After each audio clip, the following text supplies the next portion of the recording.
CM Dhami ने गढ़ी cantt Dehradun में गोरखी सुधार सभा के सांस्कृतिक महोत्सव में किया प्रतिभाग। इस दौरान सीएम ने वीर सैनिकों और सराहनीय काम करने वालों को किया सम्मानित। टनकपुर में ईस्टर्न कंपनी और बनबसा पुलिस के सहयोग से नशा मुक्ति जागरूकता अभियान के तहत कार्यक्रम का किया गया आयोजन। लोगों को नशा से बचने के लिए किया गया जागरूक।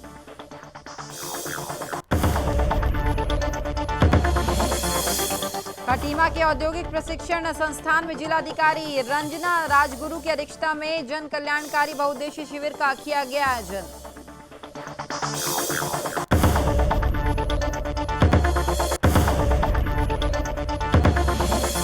और रुड़की में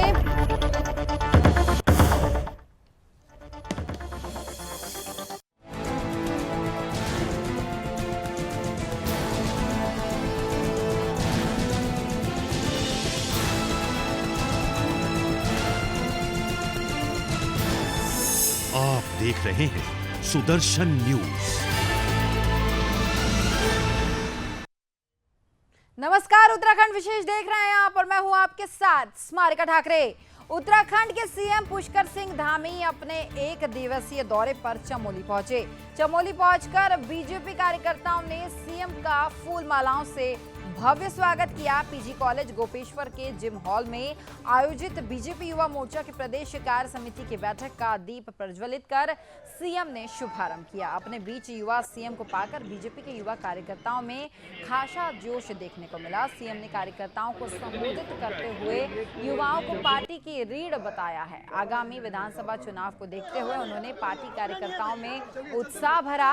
इस दौरान सीएम ने कहा कि सभी बूथ तक कार्यकर्ता पहुंचे और कार्यकर्ताओं की बूथ पर पूरी पकड़ होनी चाहिए। और साथ ही सीएम ने आगे ये कहा कि कार्य समिति की बैठक से युवाओं का आह्वान करते हुए जन जन तक सरकार की जन कल्याणकारी योजनाओं को पहुंचाने के लिए उन्हें प्रेरित किया ताकि सभी को इसका लाभ मिल सके। तो वहीं कॉलेज के सभागार में आयोजित जनता दरबार में उन्होंने जनता की समस्याओं को भी सुना और मौके पर अधिकारियों की समस्या का समाधान करने के निर्देश दिए। इस मौके पर उनके साथ बद्रीनाथ विधायक, थराली विधायक, बीजेपी के प्रदेश अध्यक्ष, युवा मोर्चा के राष्ट्रीय उपाध्यक्ष और बीजेपी कार्यकर्ता भी मौजूद रहे।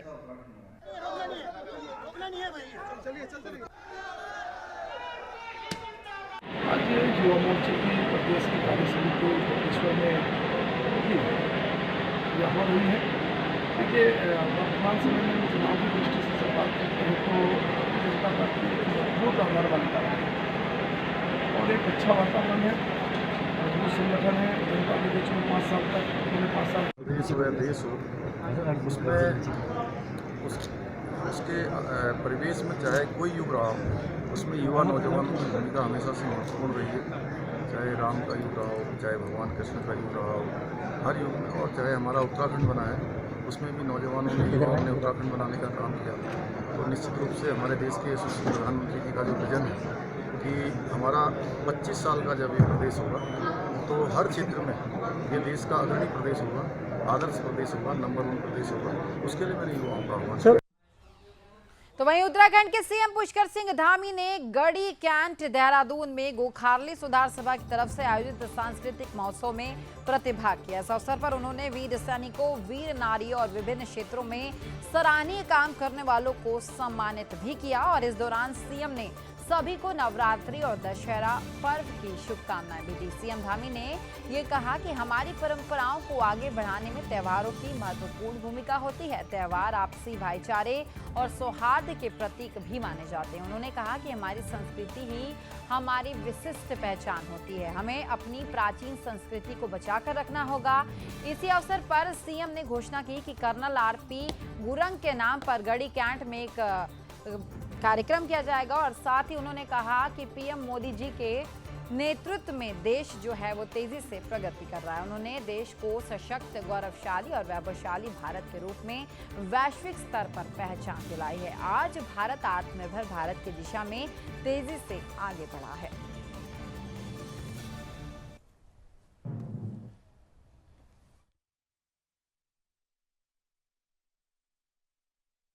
अध्यक्ष के रूप में ये दायित्व लेने के बाद पहली बार मैं चमोली आई हूँ और भारतीय जनता पार्टी अकेली एक ऐसी पार्टी है, आप देखेंगे कई पार्टियां मैदान तक सीमित हैं, लेकिन भारतीय जनता पार्टी का हर एक बूथ पर, चाहे वो धारचूला का कोई गांव हो, चाहे उत्तरकाशी नूरी हो, हर कोने में आपको भारतीय जनता पार्टी का कार्यकर्ता मिलेगा। और जिस तरीके से युवा आज एक ऊर्जा उनके अंदर आई है पुष्कर सिंह धामी जी जब से मुख्यमंत्री बने हैं उसके बाद से, तो मुझे लगता है जो एक मंत्र हमें दिया है कि अब की बार 60 पार, जितने भी युवा आज इस कार्य समिति में आयोजित हैं, हर युवा का अपने अपने क्षेत्र में बहुत दमखम पकड़ रखता है और युवाओं के बीच में लगातार काम करता आ रहा है। कोरोना काल में भी लगातार संघर्ष करते हुए, सेवा के काम करते हुए आगे बढ़ते आ रहे हैं। तो निश्चित ही इसका परिणाम हम अगले साल देखेंगे और अब की बार 60 पार को पूरी तरीके से पूरा कर पाएंगे। तो वहीं टनकपुर के बनबसा स्थित मीना बाजार में स्टील कंपनी खटीमा और टनकपुर बनबसा पुलिस के सहयोग से नशा मुक्ति जागरूकता अभियान के तहत एक भव्य कार्यक्रम का आयोजन किया गया। कार्यक्रम में बनबसा पुलिस और एक निजी स्कूल के विद्यार्थियों की तरफ से नुक्कड़ नाटक के माध्यम से लोगों को जागरूक किया गया। इस दौरान पुलिस की तरफ से सभी वाहनों पर नशा मुक्ति से संबंधित स्टिकर भी लगाए गए और साथ ही कार्यक्रम में प्रतिभाग करने वाले विद्यार्थियों को सम्मानित भी किया गया। तो वहीं इस संबंध में ईस्टर इंडस्ट्रीज खटीमा के प्रबंधक अजय मेहता ने कहा कि नशा हमारे समाज की बहुत बड़ी कुरीति है जिससे युवा पीढ़ी सहित सभी लोग प्रभावित हो रहे हैं। इस दौरान प्रबंधक ने नुक्कड़ नाटक में प्रतिभाग करने वाले विद्यार्थियों और कार्यक्रम में सहयोग करने के लिए बनबसा पुलिस का आभार भी व्यक्त किया है। तो वहीं टनकपुर सीईओ अविनाश वर्मा ने नशा मुक्ति पर स्कूल के बच्चों की तरफ से प्रस्तुत नुक्कड़ नाटक की सराहना करते हुए कहा है कि नशा समाज के लिए बहुत घातक है। उन्होंने इस कार्यक्रम में ईस्टर इंडस्ट्रीज के कर्मचारियों को बेहतर सहयोग के लिए आभार भी व्यक्त किया है।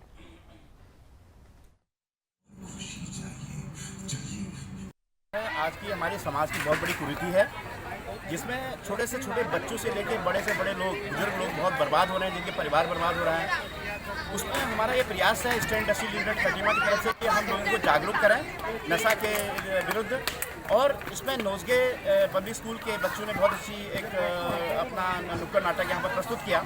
साथ में मैं पुलिस उत्तराखंड बनबसा सीओ साहब का, वर्मा जी का और लक्ष्मण सिंह जी का जो कोतवाल साहब हैं यहाँ पर बनबसा, उनका हार्दिक रूप से बहुत बहुत धन्यवाद करता हूँ। चारोपेटा में स्थित नोजगे स्कूल के बच्चों के द्वारा आज प्रोग्राम किया गया लेकर के नुक्कड़ नाटक। इस नुक्कड़ नाटक के माध्यम से नशे के होने वाले दुष्प्रभाव को बच्चों ने बहुत ही अच्छी तरीके से दिखाया था और इसके लिए पूरी बधाई की पात्र है। और जो ये आज का नुक्कड़ नाटक था, इसका आयोजन करवाने में ईस्टर इंडस्ट्री के द्वारा और बहुत महत्वपूर्ण सहयोग दिया गया। बढ़ेंगे आगे। खटीमा के औद्योगिक प्रशिक्षण संस्थान में उधम सिंह नगर के जिलाधिकारी रंजना राजगुरु की अध्यक्षता में जन कल्याणकारी बहुउद्देशीय शिविर का आयोजन किया गया, जहां सभी विभागों के अधिकारी और स्थानीय प्रशासन भी मौजूद रहे। सभी विभागों की तरफ से स्टॉल लगाकर प्रचार प्रसार करते हुए लोगों को लाभान्वित किया गया। जिला अधिकारी ने शिविर में स्थित सभी स्टॉल का निरीक्षण कर जायजा भी लिया। शिविर में भारी संख्या में लाभार्थियों ने हिस्सा लिया था। तो वहीं शिविर में प्राप्त जानकारी शिकायतों का समाधान मौके पर ही कर दिया गया और साथ ही कुछ शिकायतों के निवारण के लिए 7 दिन का समय निर्धारित कर आश्वासन दिया गया है। तो वहीं जिलाधिकारी रंजना राजगुरु ने यह कहा है कि बहुउद्देशीय शिविर में अब तक 80 शिकायतें आ चुकी है। इस दौरान सभी विभागों के अधिकारियों को निर्देशित भी किया गया है कि सभी शिकायतों का तत्परता से समाधान जो है वो किया जा सके।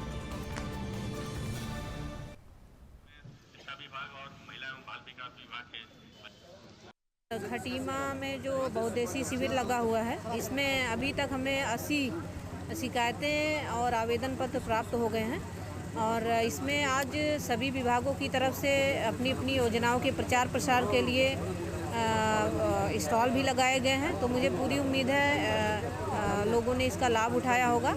और जहाँ तक हम शिकायतों की बात करें तो अभी तक 80 प्राप्त हुई हैं, उसमें सभी को बारी बारी से बुला करके यहाँ पे समस्याओं का निस्तारण किया गया है। और कुछ ऐसी समस्याएं भी प्राप्त हुई हैं जो डिमांड बेस्ड भी हैं और कुछ ऐसी समस्याएं भी हैं जिसमें एक बार फील्ड में भी जाने की आवश्यकता है। तो उसके लिए हमने 1 हफ्ते का टाइम दिया हुआ है कि तत्काल उसको संबंधित विभाग फील्ड में जाएँ, उसको चेक करें और उसके बाद कार्रवाई करते हुए हमें रिपोर्ट प्रेषित। तो वहीं रुड़की में पुलिस को एक बड़ी कामयाबी हाथ लगी। आपको बताएं कि पुलिस ने 2 बड़े शातिर चोरों को अब पकड़ लिया है और गिरोह का भांडाफोड़ करते हुए 8 आरोपियों को धर दबोचा है, जिनमें से 4 आरोपी बाइक चोर गिरोह के सदस्य हैं, जबकि अन्य 4 मोबाइल टावरों से बैटरी चोरी की घटना को अंजाम दिया करते थे। इस पूरे मामले पर एसपी प्रमेंद्र सिंह डोभाल ने बताया कि सफरपुर निवासी महिला ने गंगनहर थाना में शिकायत देकर बताया था कि 2 मोटरसाइकिल सवार युवक उसका पर्स और मोबाइल छीनकर फरार हो गए थे, जिस पर पुलिस में मुकदमा दर्ज करते हुए आरोपियों की तलाश जो है वो शुरू की। तो वहीं इस पूरे मामले में छानबीन करते हुए पुलिस ने अब 8 आरोपियों को गिरफ्तार कर लिया है। फिलहाल पुलिस ने आरोपियों को जेल भेज दिया है और मामले में आरोपियों से पूछताछ अभी जारी है।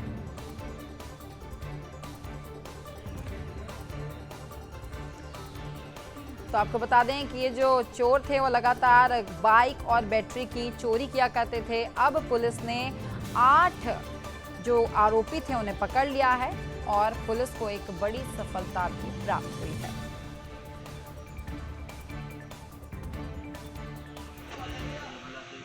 मैं 26 तारीख को एक महिला के पास चुनौती की एक घटना हुई थी, उसे पुलिस ने संज्ञान में लिया था, उसमें अभियोग पंजीकृत किया गया था।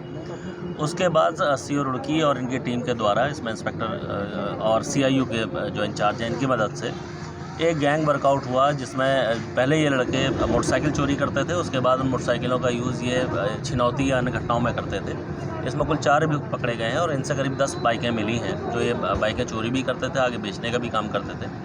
इसमें 5 घटनाएं हमारी चोरी की जो हमारे ही जनपद की हैं वो खुली हैं। और तो वहीं सितारगंज में कांग्रेस की राष्ट्रीय सचिव मंजू तिवारी ने अपने आवास पर प्रेस वार्ता की है। कांग्रेस की राष्ट्रीय सचिव ने मीडिया से बातचीत करते हुए कहा है कि सितारगंज क्षेत्र में रोजाना 4 से 5 घंटे की बिजली की कटौती जो है वो कर दी जाती है। उन्होंने आगे कहा है कि प्रत्येक दिन 4 से 5 घंटे की बिजली कटौती से जनता बहुत ज्यादा परेशान हो रही है। लोगों की कारोबार व्यवसाय पर इसका बहुत गहरा असर पड़ रहा है। इस दौरान मंजू तिवारी ने यह भी कहा है कि विद्युत कटौती अगर बंद नहीं की गई तो हमारी तरफ से धरना प्रदर्शन जो है वो किया जाएगा। और साथ ही उन्होंने ये कहा है कि बिजली कटौती की समस्याओं का समाधान भी किया जाना चाहिए।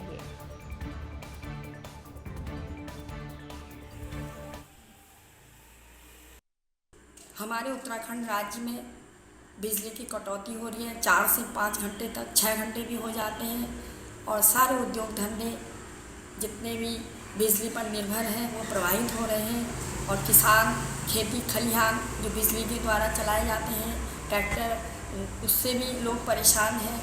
और महंगाई चरम सीमा पर है और बेरोज़गारी चरम सीमा पर है। अब एक नया ये बिजली से भी हमको जूझना पड़ रहा है। बच्चे जो पढ़ने वाले बच्चे हैं वो पढ़ नहीं पा रहे हैं, वैसे ही लॉकडाउन से साल भर से घर में बैठे। तो वहीं जनपद उधम सिंह नगर के नानकमत्ता में आप पार्टी के पूर्व प्रदेश अध्यक्ष और खतीमा विधानसभा के प्रभारी एसएस कलेर के बेटे स्वर्गीय सिकंदर जीत सिंह कलेर की अंतिम अरदास जो थी वो नानकमत्ता गुरुद्वारे में संपन्न की गई, जिसमें दिल्ली आप पार्टी के डिप्टी सीएम मनीष सिसोदिया भी नानकमत्ता के गुरुद्वारे पहुंचे और साथ ही अंतिम अरदास में वो शामिल हुए और साथ ही दिवंगत आत्मा की शांति की प्रार्थना उन्होंने की। इस दौरान आप पार्टी के उत्तराखंड के प्रदेश प्रभारी दिनेश मोहनिया और अध्यक्ष दीपक बाली भी इस में शामिल हुए।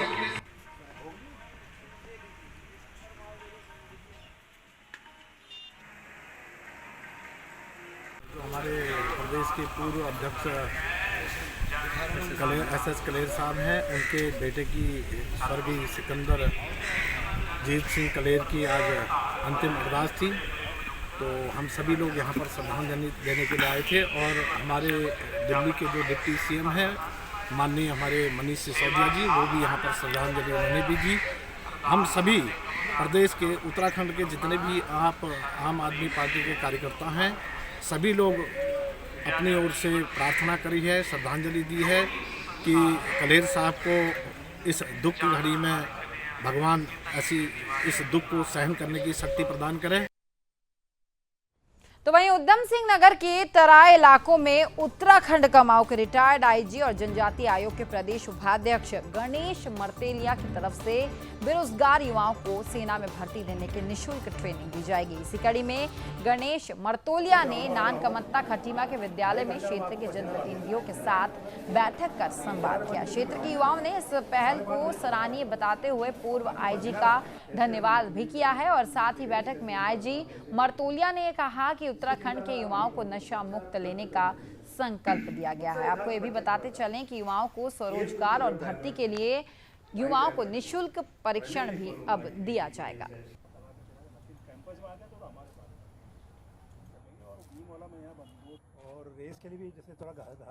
कार्यक्रम हुआ जिसमें हमारे पूर्व IAS अधिकारी और जनजातीय मोर्चा के वर्तमान में उपाध्यक्ष श्रीमान जी.एस. मर्तोलिया के नेतृत्व में ये एक नशा मुक्ति शिविर लगाया गया है और जिसमें उनकी तरफ से समस्त जनप्रतिनिधियों को ये आदेश दिया गया, ये संदेश दिया गया, जिसमें ग्राम प्रधान भी हैं, हमारे क्षेत्र पंचायत सदस्य हैं, जिला पंचायत सदस्य हैं। ये निःशुल्क ट्रेनिंग दी जा रही है, इससे क्या कुछ कहना चाहते हो? बिल्कुल सर, ये निःशुल्क ट्रेनिंग से यहाँ पे युवाओं के मन में एक बहुत ही उत्साह भरा संदेश गया है और यहाँ जो दूर दराज के युवा हैं, जो आर्थिक स्थिति जिनकी कमज़ोर है और इस तरीके के शिविर लगने से यहाँ के युवाओं में निश्चित रूप से एक सकारात्मक ऊर्जा का प्रसार हुआ है।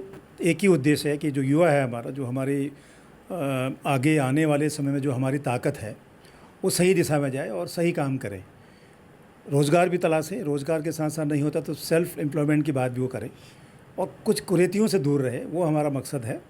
और जितने लड़के इसमें इंटरेस्टेड हों, किसी तरह भी किसी काम में जाते, अगर हम उनको थोड़ी मदद कर दें, थोड़ी उनकी डायरेक्शन दे दें तो हो सकता है लड़का बेहतर कर जाए।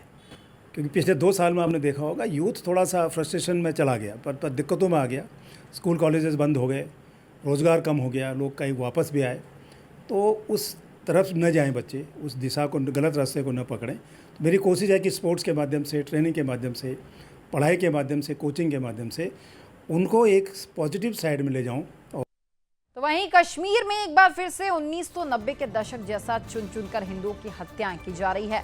यह सब सीमा पार के पाकिस्तान प्रेरित आतंकवादियों की ओर से लगातार किया जा रहा है। दरअसल जम्मू कश्मीर से धारा 370 और 35A के हटने के बाद अब अफगानिस्तान में तालिबानी शासक के कारण आतंकवादी घटनाओं में वृद्धि होने लगी है, जिसको लेकर बजरंग दल में जबरदस्त आक्रोश भी देखने को मिला है, जिसका परिणाम ये रहा है कि बजरंग दल के कार्यकर्ताओं ने चौराहे पर खड़े होकर जमकर विरोध प्रदर्शन किया और साथ ही नारेबाजी करते हुए पाकिस्तान के झंडे को आग के हवाले कर दिया। तो वहीं प्रखंड उपाध्यक्ष सूरज चौधरी ने अपना पूरा समर्थन कश्मीरी हिंदुओं को देते हुए कहा है कि बजरंग दल हिंदू समाज के साथ साथ लगातार अब बढ़ते जाए और आपको बताएं कि पूरी शक्ति के साथ खड़ा है बजरंग दल। और साथ ही उन्होंने ये भी कहा कि भारत सरकार ने आतंकवादी के खिलाफ कठोर योजना बनाकर इन गतिविधियों का मुंहतोड़ जवाब देना चाहिए।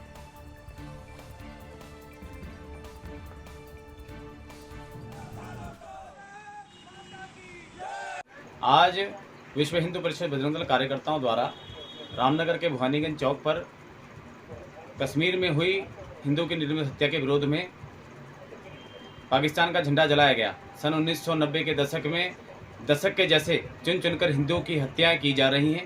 यह सब सीमा पार से पाकिस्तान प्रेरित आतंकवादियों द्वारा किया जा रहा है। जम्मू कश्मीर से धारा 370 और 35A हटाने के बाद अब अफगानिस्तान में तालिबानी का शासन के कारण आतंकवादी घटनाओं में एक वृद्धि हुई है, जिसका विश्व हिंदू परिषद विरोध करता है। एवं तो वहीं ऋषिकेश में पुलिस को एक बड़ी कामयाबी हाथ लगी। आपको बताएं कि ऋषिकेश में लगातार जो है बीमा लोकपाल विभाग के अधिकारी भी अब बनकर लगभग 3 दर्जन लोगों से लाखों रुपए की ठगी करने वाले 2 शातिर ठगों को पुलिस ने दिल्ली से गिरफ्तार कर लिया है। पुलिस का यह कहना है कि दोनों शातिर ठग गाजियाबाद के एक कॉल सेंटर में नौकरी किया करते थे, जहां दोनों ठगों ने कम समय में ज्यादा रकम कमाने के लिए फर्जी कॉल कर ठगी करने की योजना बनाई थी और फिर नौकरी छोड़कर अपनी योजना बनाने लगे और दोनों मिलकर ऐसी वारदात को लगातार अंजाम देने लगे। तो वहीं दोनों ठगों ने मिलकर मुनिकीरेती थाना क्षेत्र के अंतर्गत एक युवक से लगभग 6 लाख की रकम बीमा की बंद पड़ी पॉलिसी को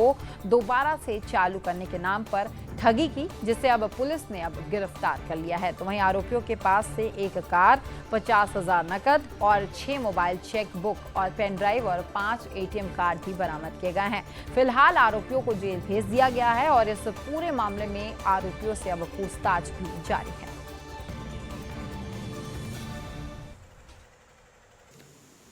जनपद टिहरी गढ़वाल द्वारा एक काफ़ी शातिर साइबर ठगों के गिरोह का भंडाफोड़ किया गया, जिसमें लगभग 6.5 लाख रुपए की धोखाधड़ी मार्च में श्री प्रेम नारायण जो निवासी मुन्नी की रीति क्षेत्र के उनके साथ की गई थी। LIC पॉलिसी के रिन्यूअल के नाम पे इस धोखाधड़ी को अंजाम दिया गया था, जिसपे हमारी एक संयुक्त टीम, जिसमें थाना मुन्नी की रीति, टीम SOG और SO झील के साथ साथ हमारी साइबर टीम के द्वारा एक संयुक्त प्रयास करके इन शातिर अभियुक्तों की गिरफ्तारी नई दिल्ली से की गई है।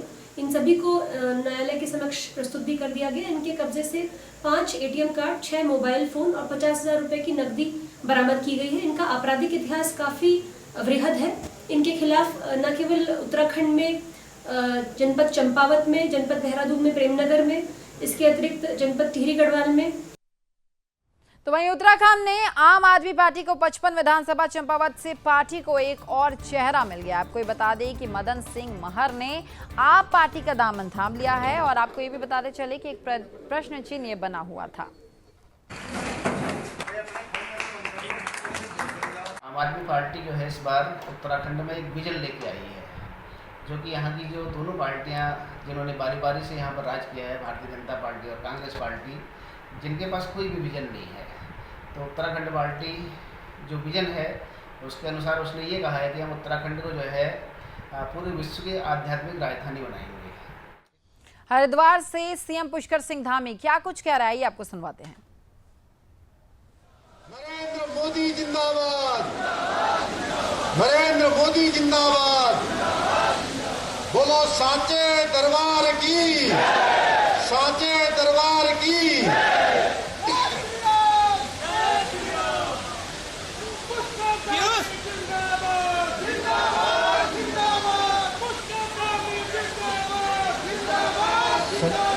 संजय गुप्ता जी के प्रिय हमारे भतीजे ने यहाँ से जो बहुत शानदार अपनी लाइनें आप सबके सामने प्रस्तुत की, उसे देखकर मेरा भी मन हुआ कि मैं भी आपके सामने 2 लाइनें बताऊं कि हम मचलते हैं तो तूफान मचल जाते हैं, हम मचलते हैं तो तूफान मचल जाते हैं, हम उबलते हैं तो भूचाल मचल जाते हैं।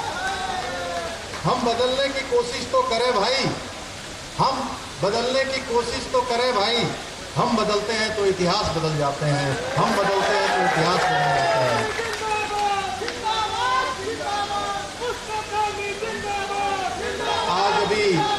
आज अभी आप जिनको सुन रहे थे, आप सबके अत्यंत ही प्रिय, आप सबके चहेते और आप सब लोगों के लिए, चाहे वो किसान भाई हो, चाहे हमारी बहनें हो, माताएं हो, नौजवान हो, बिल्कुल चाहे गरीब हो, मजदूर हो, हर किसी के लिए पिछले लंबे समय से विधानसभा हो, विधानसभा के बाहर हो, या मैं पहले इनके साथ साथ हम विधायक हम साथ होते थे, तो तब भी मैं देखता था, और अब मैं जब से मुख्य सेवक बन गया तो इनके पास घूम फिर के क्या होता है कि आज ये मेरे लक्सर की ये समस्या दूर कर दो, मेरे यहाँ की ये बिजली की समस्या दूर कर दो, ये मेरी सड़क बनवा दो, यहाँ मेरे यहाँ मूर्ति लगवा दो, यहाँ बिजली का पोल लगवा दो, ये मेरी सड़क बनवा दो, ये खड़ंजा बनवा दो, ये नाली बनवा दो, हमारी आंगनबाड़ी बहनों का जो है आप दाम बढ़ा दो, गन्ने का दाम बढ़ा दो, धान के किसानों की खरीद का इंतजाम कर दो। इसके अलावा इनकी जवान पर कुछ रहता नहीं है। ये मैं सोचता हूँ कि 24 घंटे में से अगर ये 3-4 घंटे सोते होंगे तो उस सोते समय में भी इनको लक्सर की जनता और आप सब लोग याद आते हैं। ऐसे संघर्षशील आप सबके चहेते और मेरे प्रिय भाई संजय गुप्ता जी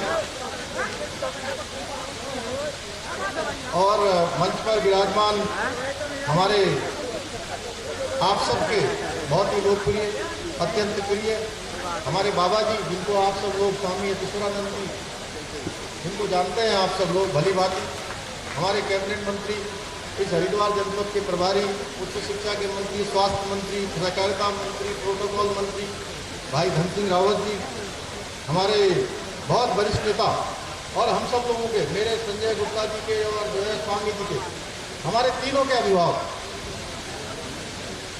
आदरणीय नरेश बंसल जी, राज्यसभा के सांसद, हमारे बहुत ही लोकप्रिय विधायक भाई देशराज सोनोवाल जी, हमारे भारतीय जनता पार्टी के जिला अध्यक्ष डॉक्टर जयपाल सिंह चौहान जी, हमारे भाई गौरव गोयल जी, मेयर रुड़की अमरीश गर्ग जी, हमारे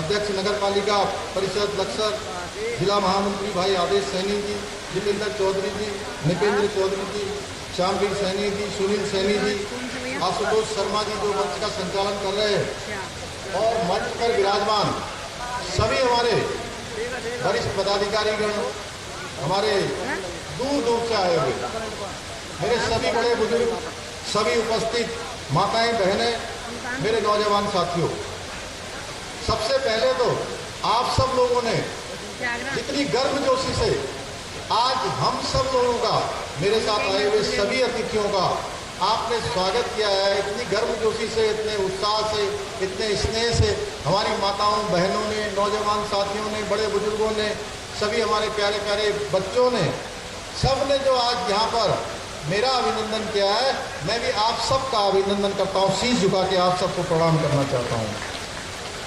साथियों, मैंने 3 जुलाई को मुख्य सेवक के रूप में काम करना शुरू किया। हमारा लक्ष्य है कि समाज के अंतिम छोर में खड़े हुए व्यक्ति तक हमारा शासन पहुंचना चाहिए। हमारा सिद्धांत है, अंत्योदय का सिद्धांत, कि समाज के अंतिम छोर में जहाँ किसी की नज़र नहीं जाती है वहाँ तक भी हमारी सरकार की सुविधाएं जानी चाहिए। हमने प्रण किया है, हमने ये संकल्प लिया है कि समाज के अंतिम छोर में खड़े हुए व्यक्ति तक हम अपनी सरकार को पहुँचाएंगे। इसके लिए हमने सरलीकरण का मंत्र दिया है कि अपने शासन में काम करने का तरीका, हमने कुछ नए तरीके से कार्य व्यवहार को लागू किया है कि अब आपको कभी भी किसी अधिकारी के पास जाएंगे तो उसका सबसे पहले सरलीकरण किया जाएगा। कोई कठिन काम भी आप लेकर जाएंगे, उस कठिन काम को भी सरलीकरण के माध्यम से समाधान की ओर ले जाया जाएगा, और जब उसका समाधान हो जाएगा तो तीसरे नंबर पर उसका निस्तारीकरण होगा। हमने नई कार्य संस्कृति यहाँ पर जो है लागू की है, और इसके लिए सभी अधिकारीगणों को निर्देशित कर दिया गया है। आप सबके बीच में से लगातार ये बात आती थी कि हमारे अधिकारीगण हमारी जनता की सुनवाई नहीं करते हैं, जनता की सुनवाई नहीं होती है। हम उनके कार्यालयों में जाते हैं तो अधिकारीगण कार्यालयों पर नहीं मिलते हैं, नहीं पाए जाते हैं। इसलिए हमने एक शासन के टॉप स्तर से, मुख्य सचिव के स्तर से यह आदेश कर दिया गया है कि अब 10 बजे से लेकर 12 बजे तक सारे अधिकारीगण अपने कमरों में बैठे हुए मिलेंगे, अपने दफ्तर पर मिलेंगे, और 2 घंटे जनता की सुनवाई करेंगे।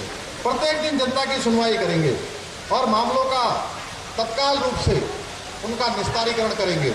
इसके साथ साथ हमने तय किया है कि बहुत सारे कामों के लिए आपको इधर से उधर इतना भटकना पड़े। अगर लक्सर क्षेत्र में आपका कोई काम है तो आपको लक्सर क्षेत्र में ही उनका समाधान मिलेगा। अगर पटवारी के स्तर पर कोई काम आपका समाधान होने वाला है तो हमने कहा है कि वो काम पटवारी के स्तर पर ही उसका समाधान होगा। उसके लिए तहसीलदार के पास नहीं जाना पड़ेगा, और अगर तहसीलदार के पास किसी काम का समाधान होना है, तहसीलदार उसके लिए अगर उपयुक्त है तो वो काम जिले के अधिकारियों के जिले के अधिकारियों के पास नहीं जाएगा। इसके अलावा अगर कोई जिले में कोई काम हो सकता है और जिले में अधिकारियों के पास जाने के बाद अगर वो काम नहीं हुआ है, अगर वो तो फिलहाल इस बुलेटिन में इतना ही, लेकिन सुदर्शन न्यूज में खबरों का सिलसिला लगातार जारी रहेगा। जय हिंद।